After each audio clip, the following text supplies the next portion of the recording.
గురుగారు జూన్ 7 కుజకేతు గ్రహాలు సింహరాశిలో ప్రవేశిస్తున్నాయి. సో దీనివల్ల ప్రభావం ఎలా ఉండబోతుంది మిగతా రాశుల వాళ్ళకి? చాలా మంచి ప్రశ్న వేశారమ్మా. జూన్ 7 కలుస్తున్నప్పటికీ జూన్ 7 ముందు నుంచే దేశవ్యాప్తంగా కొన్ని ప్రభావాలు ఉంటాయి.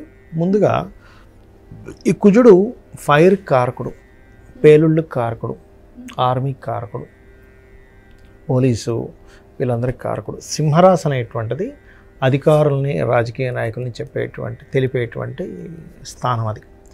కేతు ఈజ్ ది కారక ఆఫ్ సపరేషన్, అంటే కొన్ని రాజకీయ వాళ్ళల్లో కొంత చీలికలు రావడం, కొన్ని పార్టీల్లో చీలికలు రావడం ఒకటి.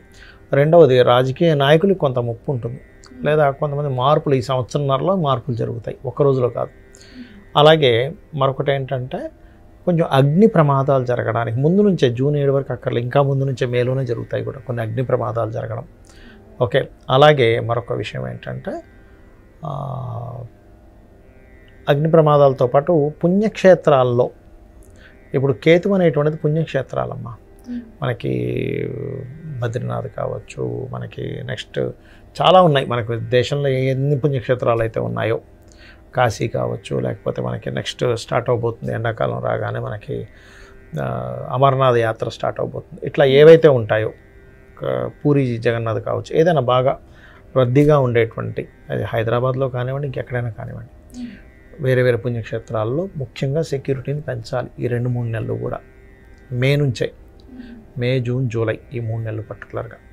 ఎందుకంటే ఇక్కడ అగ్ని ప్రమాదాలు మే నెలలో చూపిస్తున్నాయి, కొంచెం ఈ భూకంపాలు చూపిస్తున్నాయి, కొద్దిగా ఈ అటాకులు చూపిస్తున్నాయి. కాబట్టి చాలా జాగ్రత్తగా ఉండవలసిన సమయం ఈ కుజకేతువులు కలిసిన వల్ల, ముఖ్యంగా పుణ్యక్షేత్రాలు. ఇక 12 లగ్నాల వారికి, ఎందుకు లగ్నం అంటున్నానంటే లగ్నం ఈజ్ మెయిన్. లగ్నం తెలియని వారు రాశి నుంచి చూసుకోవచ్చు. ఇక కర్కాటకం వారి కనుక చూసుకుంటే ఇన్వెస్ట్మెంట్స్ చేసే అంశాల్లో, అలాగే వివాహ నిర్ణయాలు తీసుకునే విషయాల్లో కర్కాటకం వారు జాగ్రత్తగా ఉండాలి. వీళ్ళకి అప్పులు లభించడం, రుణం ఎప్పటి నుంచో ట్రై చేస్తున్నాము, రావట్లేదు అనుకుంటూ ఉంటాం, అది లభిస్తుంది. అయితే ఎవరికైనా కూడా ఈ కుజకేతువుల కలయిక వల్ల నవగ్రహాల్లో ప్రత్యేకంగా కుజకేతు గ్రహాల దగ్గర దీపారాధన చేయడము, గణపతి మరియు స్కందుడి ఆరాధన చేయడము, ఇవి చేస్తూ ఉంటే మంచిది. సూర్య భగవాను చూస్తూ సూర్యుడికి అర్ఘ్యం వదిలేటప్పుడు గణపతి మరియు సుబ్రహ్మణ్యేశ్వర స్వామి పేరు చెప్తూ అర్ఘ్యం కనుక వదిలినట్లయితే ఖచ్చితంగా వీళ్ళకి ఇబ్బంది అనేటువంటిది రాదు. ఇది ముఖ్యంగా గుర్తుపెట్టుకోండి. నేను అందరికీ చెప్పేది ఒకటే, పుణ్యక్షేత్రాలకి, పుణ్యతీర్థాలకి వెళ్ళేటప్పుడు కేవలం పోలీసులు మాత్రమే వాళ్ళే మనల్ని రక్షించాలనుకోవాలి. ప్రతి వ్యక్తి కూడా ఒక జవాన్ లాగా, ఒక పోలీసు లాగా అబ్జర్వేషన్లో ఉంటూ మనల్ని మనం కాపాడుకోవాలి.